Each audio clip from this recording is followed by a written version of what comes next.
China invested $21 billion in Brazil, which is the highest level since 2010. So there does appear to be an interest, a sort of growing interest in of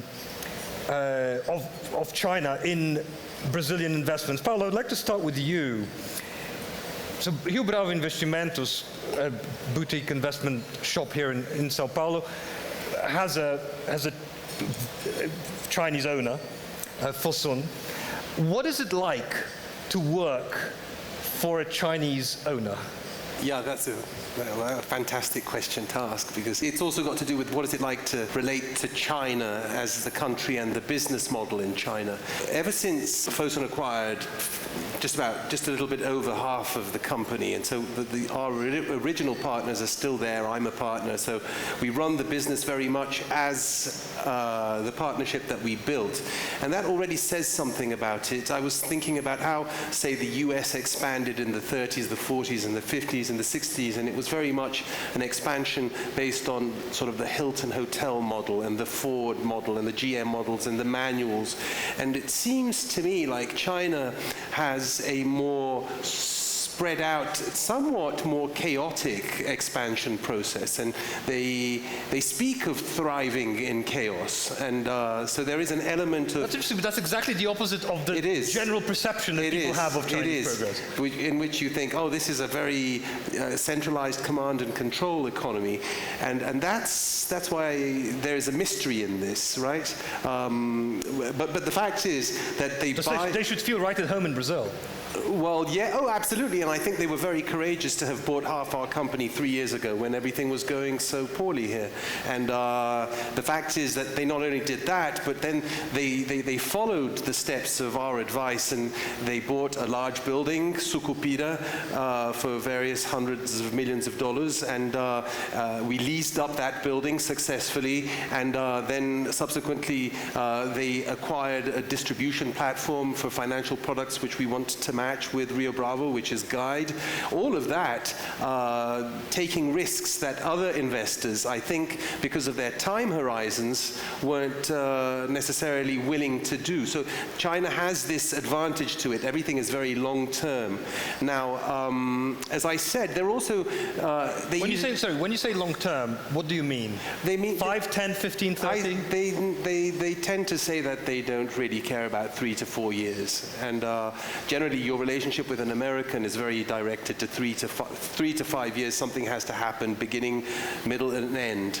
And the Chinese want short-term results, but they're willing to build this for the long run, and supposedly there is no exit necessarily out of this in the future. And again, there is, if you look at Fosun, for example, we get together twice a year in Shanghai, and it really is an incredible agglomeration of businesses from around the world, people from Japan, people from England, people from the United States, and everyone is different from the other. And you'd think, what does all this have to do with Fosun? And recently Fosun has organized things within 3 different business lines, which is wealth, health, happiness. They're also forcing all these lines to go public and bring in more partners into these businesses so that governance improves. I think that also has to do with a perception that it would be good for the Chinese to share in this wealth around the world. So it's interesting. Now, it's also, I think, the great contribution that China has to the world from after the transformation is, of course, the volume of capital and liquidity, but also just a very strong work ethic. There is when you work with the Chinese, they really spend a lot of time looking at things, and they're online, real-time. Young people, I think, have an ability and a... Do they wake you up at night? All the time, and over the weekend, and they don't have issues of quality of life that some of our young people have. You're not that old yourself. Well, yeah, but perhaps they respect me a little bit more in that regard. I'm 54 already. But like, Luis Bento's here, he's an economist with us, and he knows what it's like. He doesn't have a work ethic, I understand. Yeah, yeah, and Vanessa, our chief legal officer, officer also. She's, I don't know, have you been sleeping, Vanessa? She's developed this ability to be online real time. Sergio, so you worked at, you work obviously at you're president of the Minas Gerais Development Bank, but you also worked at the new development bank, the BRICS Bank in Shanghai. Do you see a different sort of corporate culture? And is there something of the Chinese culture that could be transplanted to Brazil's benefit and have you actually transplanted some of it into your work? I don't know, but we've been working non-stop, and probably that's part of the way that we used to work in Shanghai, including on weekends. But bear in mind that I was in Shanghai, I was part of the BRICS culture. So the challenge was a few notches above, since we were working with Russians, Chinese, Indians, South Africans, and Brazilians. But no doubt, I mean, the Shanghai experience was incredibly enriching in the sense of working in one of the global hubs today. I had the opportunity to work in New York for a few years in the last decade, and then moving to Shanghai, where I lived for almost 3 years. It really makes New York feel like a slow place in terms of every day, just a lot of things happening, a lot of business, very international from all over the world, many big events. I was there during the 19th Congress of the Chinese Communist Party. I was there during the big expo in Shanghai last year, and also during the last BRICS Summit in Xiamen in 2017, which was a very important display of power. Now back in Belo Horizonte at the Development Bank of Minas Gerais, we're leveraging on that experience, but also surprised and happy to see that there is already a very important connection between Minas Gerais and China. Minas is the third largest exporter in terms of state to China. I would say that a big chunk of Chinese infrastructure was built using iron ore from Minas Gerais. Inatel, which is the telecommunications engineering school in southern Minas, in Santa Rita do Sapucaí, has for 16 years now, has a research and development partnership with Huawei. And so that's a very interesting feature, not very known. Minas also hosts a very large plant of XCMG, the tractor and heavy machinery company in Pouso Alegre, and the state has a twinning agreement with the province of Jiangsu, and the city of Belo Horizonte has a twinning agreement with the city of Nanjing in China. So that creates sort of a very good excuse for strong exchange. The Federal University of Minas Gerais hosts a large center, the Confucius Center. There's a large unit, and they have celebrated MOUs with Nanjing University and other universities in Jiangsu. So there is quite an intense exchange, not only in the capital city of Belo Horizonte, but throughout the state. Fabiana, so you represent the Brazil-China Chamber. So you presumably come into contact with a lot of Chinese companies and a lot of Brazilian companies. Are they worlds apart, or are they the way that they again, sort of coming back to this idea of organizational culture? Is there some sort of a can they talk to each other, or is it hard? Are there things to overcome? I'll come to Yungbo later to ask the same question, but sort of from your sort of global perspective, meeting with lots of different companies on both sides, do they rub along well, or is there friction? No, our experience was created by Brazilian companies, and then we look for partners or trying to match our business to the Chinese one. But what we learned is that sometimes, or maybe large part of the times, you need someone or you need the state to be to help to find or to match the parts. So here we have our business council, and we have the business council in in China, the same. But our connection usually is through the embassy, through the institutions or the groups that represents the government, the Chinese government here in Brazil. So it helps to make the match. No, but once the match is made, do they understand each other, or are there sort of really difficult barriers to understanding between the Chinese private sector and the Brazilian private sector? It's easy to understand because in the end of the day we are doing business. So we are looking for the same interests. We are trying to make money, create opportunities, and it's a practical way in both sides. So as a business council, our big target is going above the business. And that's why it's important to create not only the connections through business side, but also through the academy, through governments, through other institutions, and even sometimes other business councils around the world. So creating experiences. And that's the way we deal with China. It's not only the true basic ways. And maybe this is the great lesson that I created in the last 10 years trying to understand China. China is not one-one. Sometimes it's behind. Sometimes you need to create. You need to understand much better. And to create better, you need to create relationship. And then maybe you can help us. Yeah. This is the guanxi. This is the relationship that you create in China. So how you find people, how you find interest, how you find new business. Someone presents the other one, and then you create your network. This is really important. And having a business council is the way to create networks, not only through business, because business is much easier to do because you're trying to make money at the end of the day, but it's above business, it's above making money. It's to understand each other, and then we need to go above business, and maybe the government is one way. The academy is also important, the think tanks that we have here in Brazil and much more in China. So this is the way we create our network.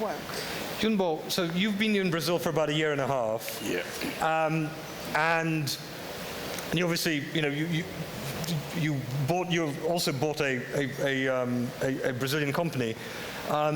What was the biggest sort of positive surprise for you when it comes to business environment in Brazil, and what was the biggest negative surprise? On the positive side, the synergies that we can bring up to both parties, the Chinese company and the target company, is really out of our expectation, and there are so much synergies that you can find out.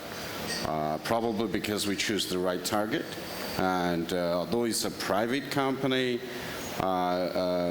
in the business for over 70 years, so it has its own culture, its own organization. Everything has been built up for a long time, for over 70 years. And CCCC is actually a new company. We were formed in 2005 by merging of the two former previous Chinese companies, China Harbor Engineering Group and China Road and Bridge Group. So how to cross-border culture exchange and to find out the common ground where both the owners and the existing shareholders and also the management to come up with the same concept, same idea, same vision is surprisingly good than we expected. So what about the broader business environment in Brazil? Were there any sort of positive surprises about just doing business in Brazil? Well, yeah, there are a lot of surprises.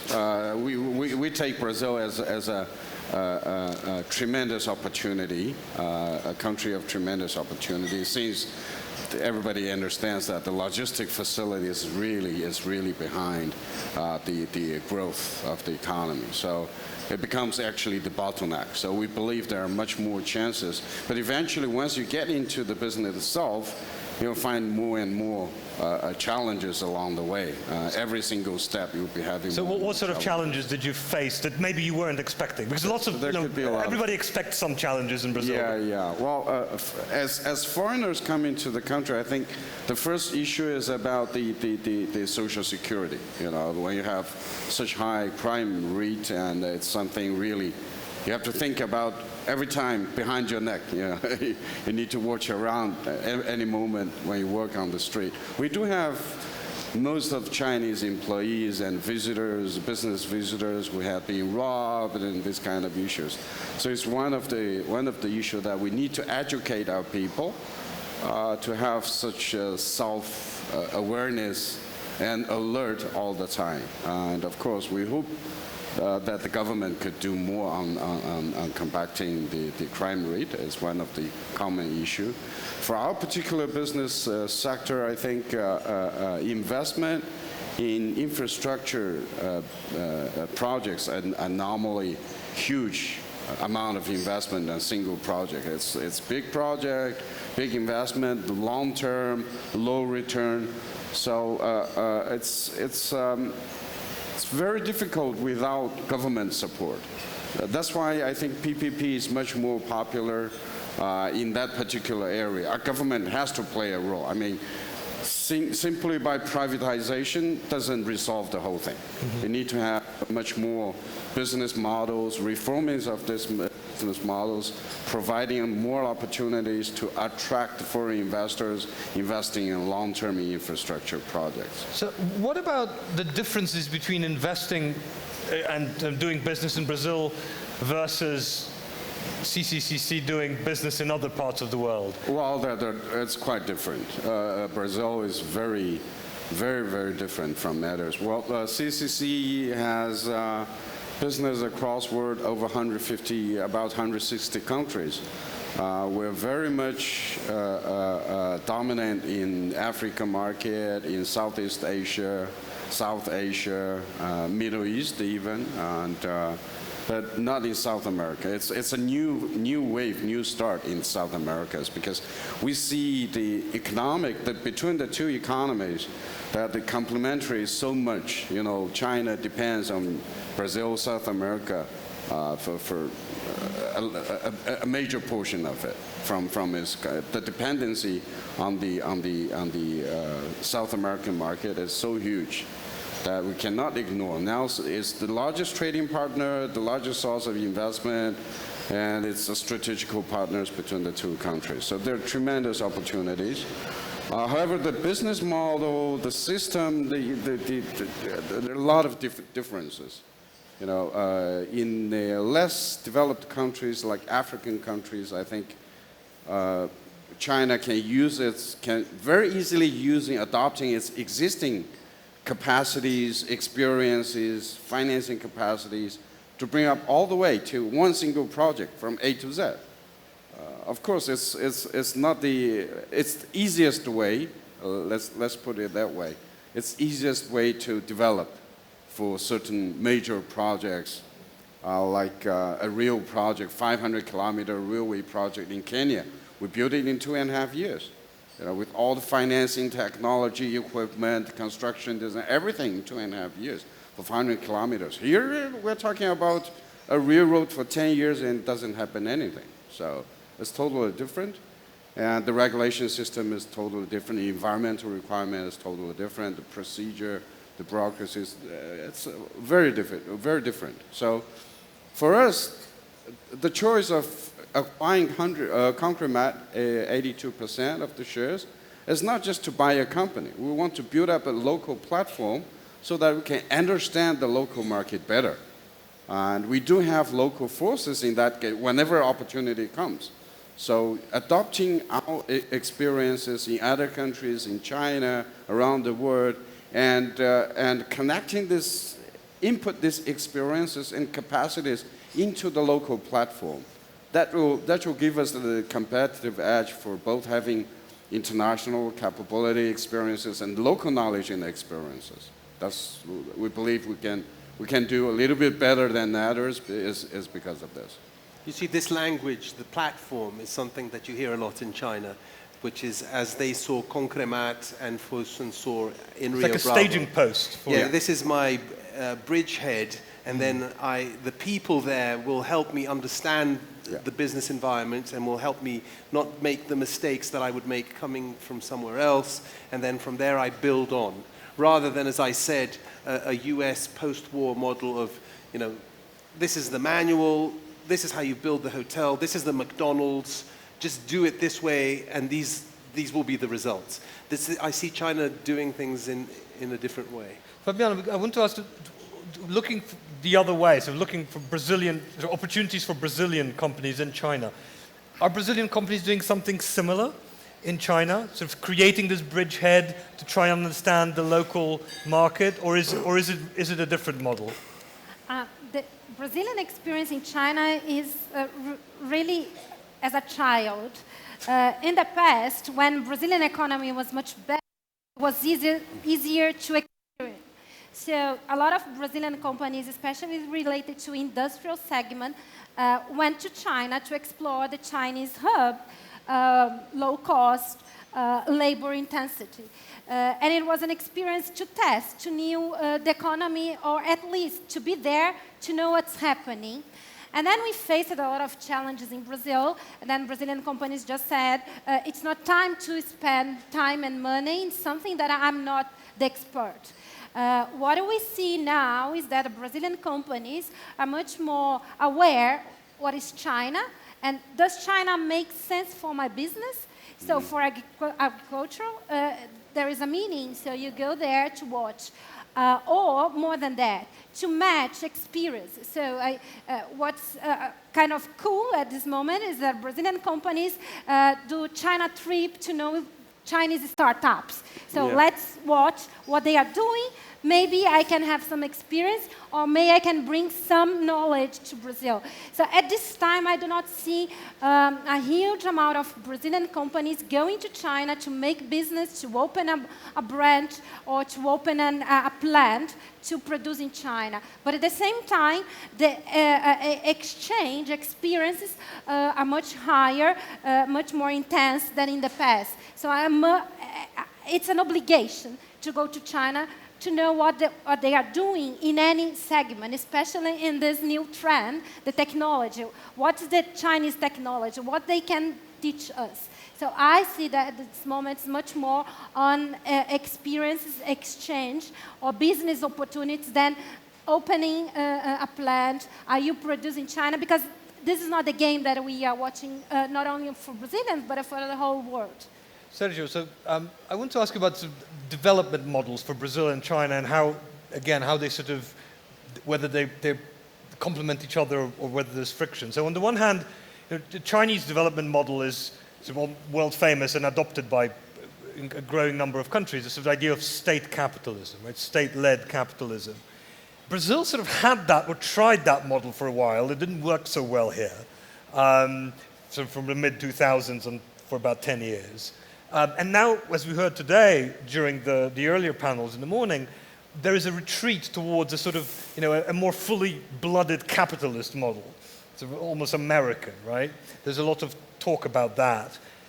Is that something that makes it more difficult to integrate the Chinese and Brazilian economies in the future, or is that not really a hurdle?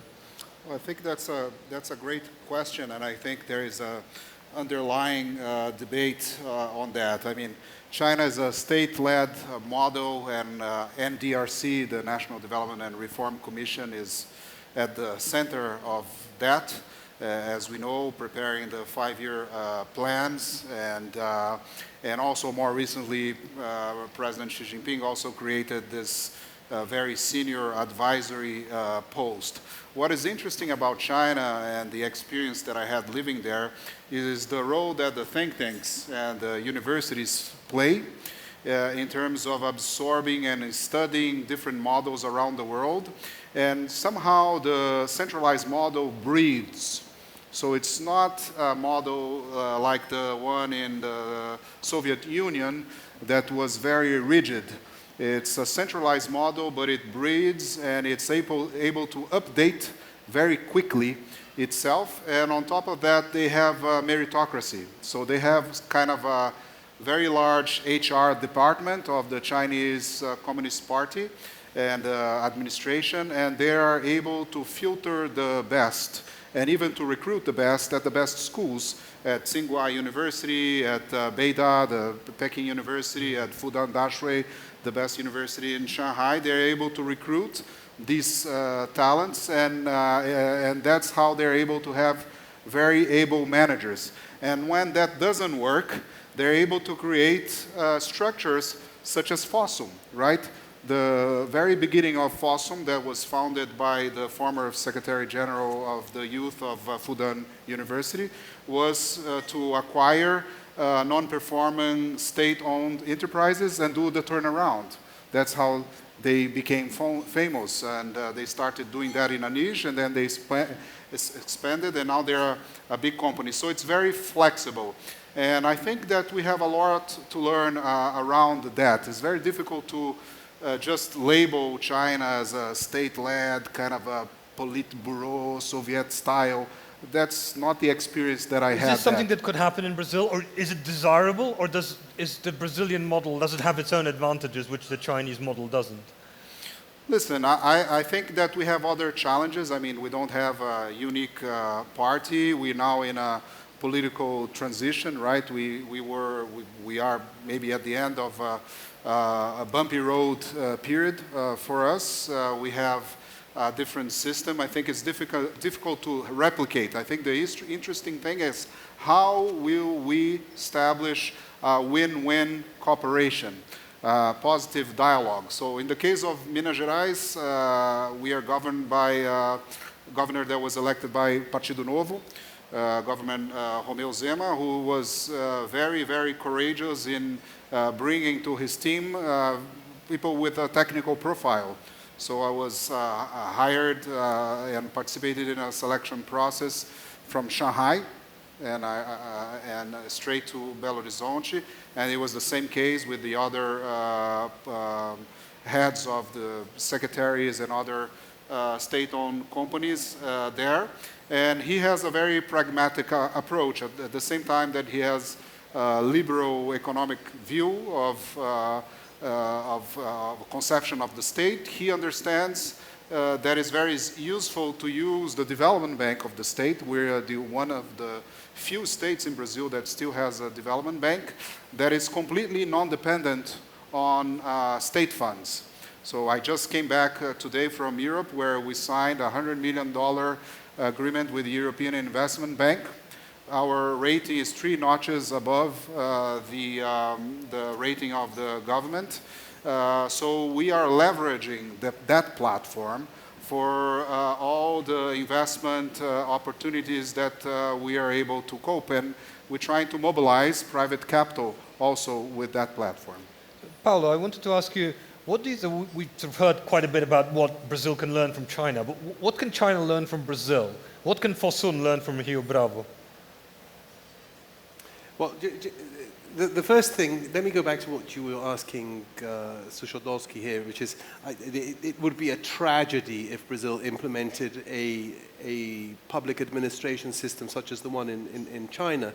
Because as we know, China, all of this is reflected in thousands of years of history and a very peculiar situation. But the first central cultural element of everything that happens in China is that one generation is very willing to sacrifice itself for the benefit of the next. And that is not something that is part of the Latin culture and the Brazilian culture. So I will save to the point of living to a level of simplicity much beyond what my money might allow me, just so that my child can do something like go to a particular school, and then also education at the core of that. And then also take care of me when I'm old. And then there's also the fact that somebody has to take care of me when I'm old because the state won't. And then if you look at the traditional so-called religious philosophical texts of China, they're all really public administration texts, the Analects and Lao Tzu. It's all about how to be a ruler, how to be a fair ruler, how to engage, and sometimes it's about battle as well. Brazil has none of that. We are the opposite of that. No generation is. We don't have the savings to play the heavy investment management game, and and we don't have this focus on education and productivity gains. What I do think. So what do you have? Now, what I think is Brazil might have some of what I think China will need to develop, because the productivity gains that have brought China to this point and which have created these extraordinary rates of growth, first of all, they are decreasing in levels, and there's a funny thing about China here, and I can say it because I'm not a Chinese person, but it's like this. China is also very different. You know, both of us are, well, you're really Polish. I'm also really Polish, but not really. But you know, when you went to Poland and the Eastern European countries, you were always like, you're not supposed to talk about this, you're not supposed to say this, you know, they control your passport at the border, and it's not like that in China. You can talk about things. You can go in and, actually it's much easier to go into Shanghai than to go into New York. Much easier. You're much more nicely, kindly treated at the airport. But then there's these rules of engagement, which is, you know, oh, when you're watching the BBC in the hotel, and then something that goes on about Hong Kong, the screen goes black. So what has that got to do with your question? I don't see how China can transition from an economy which is generating gains from a huge supply of savings and extremely well-qualified, verticalized command and control with hyper-investing in infrastructure and then liberalizing individuals to go and seek the opportunities that all this virtuosity creates, to being a fully competitive entity in the world of software creativity, which is what, you know, once you've built one bridge over the river, productivity gains are so much. 2, 3, 4, 5 bridges over the same river, and China is really there. You know, the airports, there's no way you can get larger airports and gleanier airports and roads and even the old roads that used to look ugly now have plants on them. So now the thing is, how do you create an environment? And this reminds me, and Singapore is very interesting to understand because Singapore is essentially like a China. Well, China wants to be like Singapore. Yeah, exactly. In the 1990s, they would send, when I lived there, they would send I remember when they decided delegations to Singapore must transition to a creative economy. And then they said, okay, very well. So what's a creative economy? And then somebody came up and said, well, there was this Dutch consultant said, you know, music, all creative places like San Francisco, they have people playing music in the streets, you know. So then all of a sudden in Singapore, there's bands playing on the street, but they were hired bands. So this is what I think is difficult. How do you do that? You know, if you think the great achievements of the American economy were all made after the war because it was such an open economy, so much immigration, you know, the physicists that came from Eastern Europe and built the atomic bomb in that tightly constrained period of time. The Apollo project, the astonishing connection with all these university networks, which only exist because, I mean, when you're in Shanghai, you can't read the Financial Times. You can't. Well, you can. Well, you can, yes, of course. Secretly, we go on the VPN and everybody has a VPN and you pretend you don't. And all of this is, so that's the question. So what can China learn from us? This. Because all of these things you can do in Brazil, right? You can do everything here, really. So I want to go back to you and Bo. So from your experience, of your experience 1.5 years here in Brazil, what is the thing that you found that you think China could learn for the future development of the country? Because as Paolo was saying, there's a diminishing returns to greater capital investment at the moment in China. Obviously, it's still growing at a very fast clip by global standards, and it's also growing from a much higher base. So the actual amount of extra economy that's being built is massive. But what can a place like Brazil teach China for the future of China's development? Well, I fully, first of all, I very much agree with Paulo. And on the other side, how Brazil can learn from China probably in our basic industry in the transportation infrastructure is that what I'm saying missing here, you put it, we call the social Chinese characteristic, socialism of Chinese characteristic. So it's not following Russian, Soviet Union models. It's actually a combination, a mix of capitalism, socialism, market economy, planning economy, and very specific, very typical, and suitable to the Chinese development. So if you compare the two economies, what is missing here is the centralized management. Let's put it that way. Centralized in the country level, a centralized long-term strategy is missing from infrastructure sector, especially in transportation. And Paulo has just mentioned that Chinese tends to have long-term strategy, which is really true.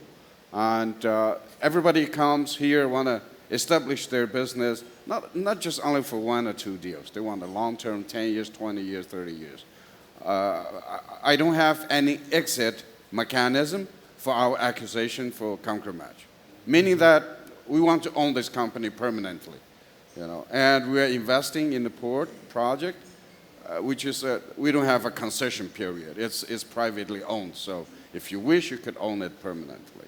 So this is the long term we're thinking of and looking into. And for transportation infrastructure, first of all, it's a long-term project. You build a project here maybe in 5, 8 years, and you're going to use it for 20, 30, 50 years. So it has to be a long-term and massive investment. And in this type of project, if you don't have a long-term strategy, this government has only 4 years. The first year will be busy with his own team and people build up, and 2 years later, he will be worrying about next competition. So you don't have time for a long-term perspective. What is there anything that you found in your 1.5 years here that you found that China could learn from Brazil? Well, yes, of course. The opening environmental environment here in the community, in the business sector, I mean, it's very open, and nowadays very transparent. It was very closed, dominated, but now after the Lava Jato issue, I think the market is very open, and of course the government now we're contributing, trying to contribute a lot of new suggestions, ideas to the government from previous government and existing government. We see a lot of willingness to listen to the industry, to the investors, and more so than in China. Well, China is more. You're more told. Self decision. That they have a strategy. Well, of course, it's consolidated studies. When they build a long-term strategy, they have all those measures to take, and you need to know where to go and what to do. Try to catch up with that, and if you don't go somewhere else, it will catch you up. So you have to really follow up. And here we see the government is willing to listen to the investors, to the industry, try to have more reforming.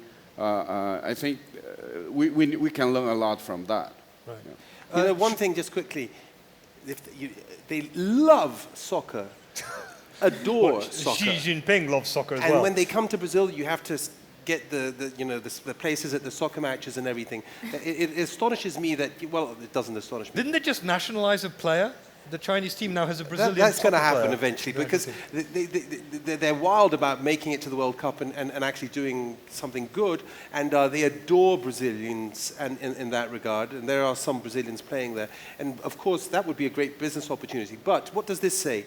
There's, those. I'm not quite sure about the methodology of all this, but in any of these lists about satisfaction of life, Brazil comes astonishingly high up yeah. in the list for all the rot that we survive. And China always comes right down at the bottom for all the prosperity that is there. So that says something, I don't know. It's questionable. You can ask yourself why, but it is always there. It's true.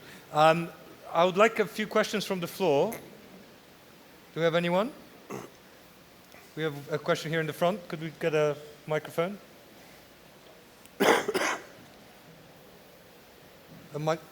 Is there a microphone?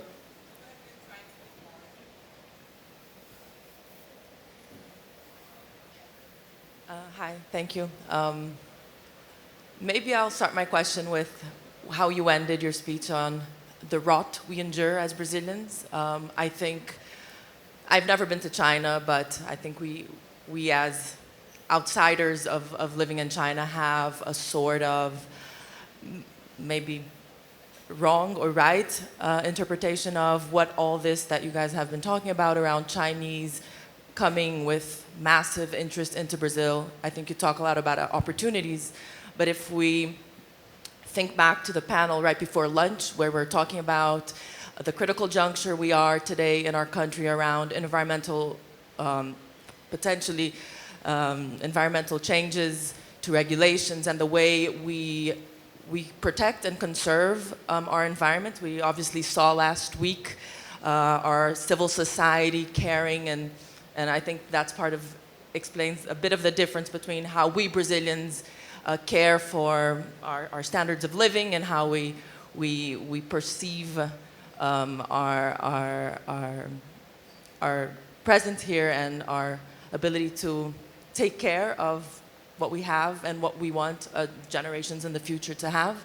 I'd like you guys to talk a little bit about, is China coming here? Perhaps you've talked a lot about the opportunities, but looking on the environmental side, danger. And I think the question perhaps he addressed to you, and you failed to explain how China can learn from Brazil. Is there an opportunity for China to learn about how we do environmentally conscious development in this country? Thank you. There was another question I saw over there.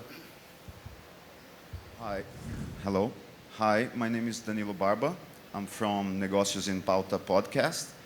And with China and US commercial tensions, we are seeing a lot of subsidized industry products and goods coming to Brazilian and Latin American markets. How do you believe this situation should impact not only Brazil, but other Latin American markets in the long term? Okay, so we have two questions. Both of them are very good. Actually, I had very similar questions noted down in case nobody asked them. And the first one is about, basically, as I understand it, sort of how does China's development model work with the goal of sustainable development in Brazil? Is there a conflict there, or are they compatible? And the second question is about the sort of re-emergence of geopolitical tensions, in effect, and what that means for a country like Brazil, which has strong commercial ties, in effect, with both China and America. Sergio, do you want to start with the first one? I want to start with the first question. Probably Fabiana would like to take the second one, and the others will jump in. But I think it's interesting. Your question is very relevant. Why? And I think it has to deal with what I was saying about the system in China breathing, but also listening to the population. I mean, the Communist Party, the government, I don't think they are oblivious to what the population, the expectations of the Chinese population. Quite the contrary. I think the measure, what are the main concerns, and definitely environment is up there, right? During my time there, the bank started operations in 2015.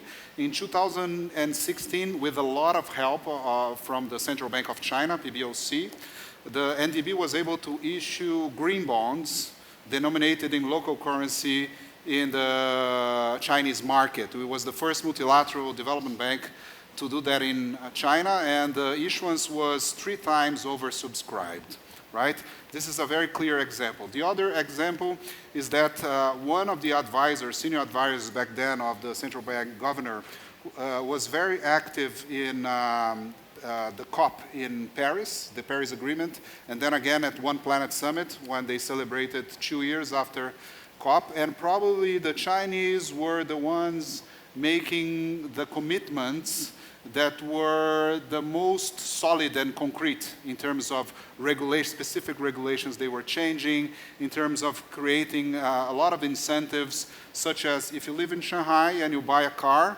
if it's a conventional car, you need to wait in a lottery to get the license plate. If it's a hybrid car, you get the license right away, and they subsidize the price. So the transition from traditional car industry to clean car industry is very dramatic, right?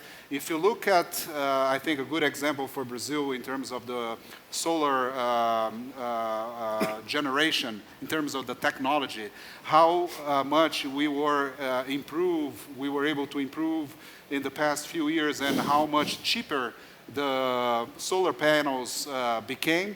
I think we need to recognize that the game of scale that China is able to play was fundamental, I think, in really completely changing that industry that relied, less than 10 years ago, it relied on subsidies right? And today it's completely market-driven, dominated mainly by China today. Just to give two examples.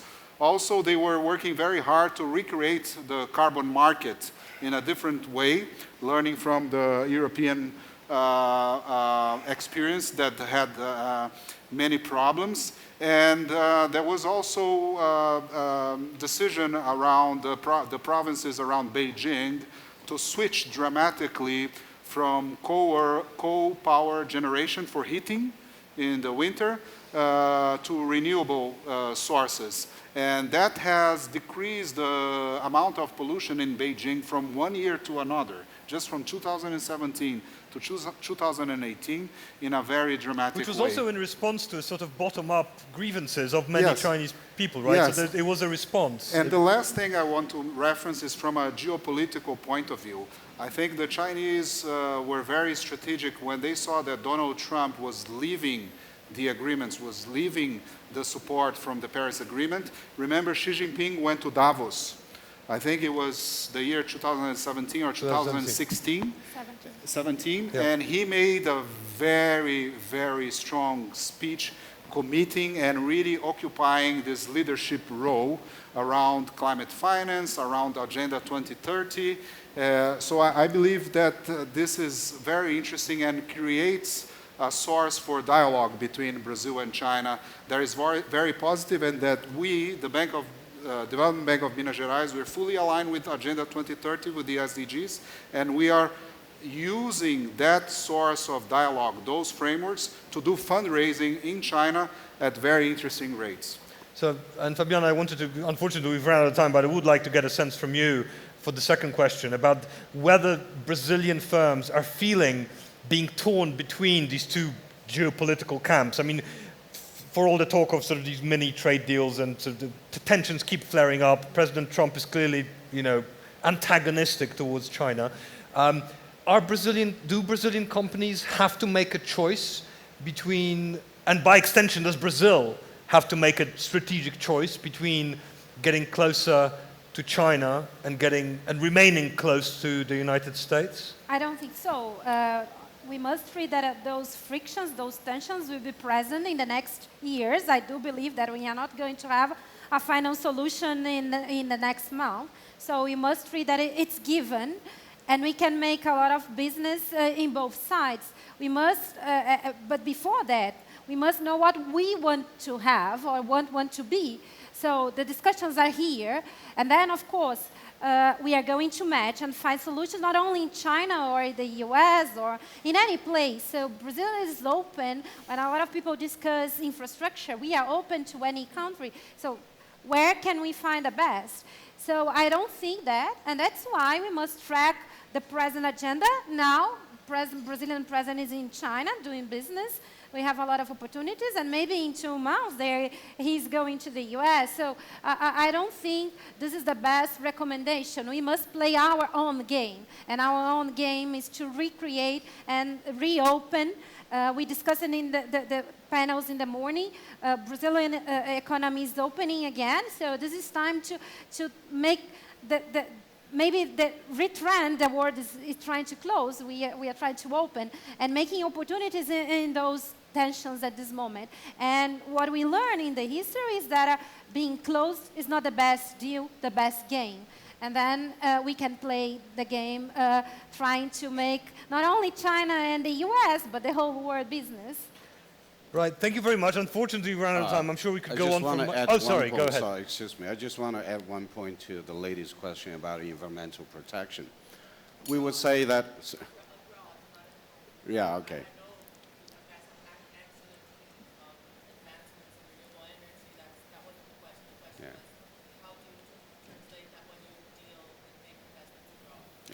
I think they have problems at home also, but it's Yeah. a transition, right? Yeah.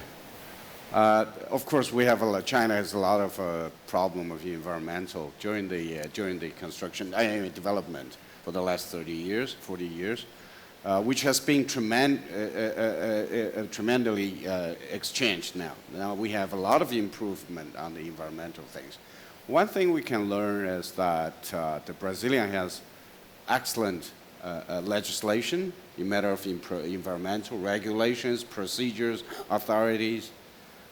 But building up a system and implementation of the system is totally two different issues. Okay, what we realize that for me as head of the team here, I prefer not to touch any project without environmental license, because we feel that I have 5 years to retire. If I come into a new project before I retire, I cannot even get the license, so forget about it. It's not my turn. And it's so complicated, so difficult. Doesn't mean it is effective. I had this conversation with former environmental minister, the lady, and one case, life case, is Bilaterally River here.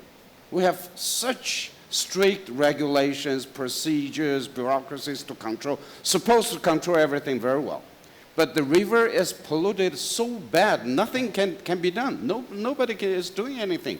You know, nothing can be done with it. How we come, if we have such procedures, if we have such legislations, well, it should not be happen like this. You're absolutely right. Unfortunately, I'm being shown terrible signals from the side here. We have to end, as much as I'd love to continue. I'll just end that I remember when I was living in Brazil, I was told by someone here that Brazil has the world's best laws. It's just that there are too many of them and they're not enforced.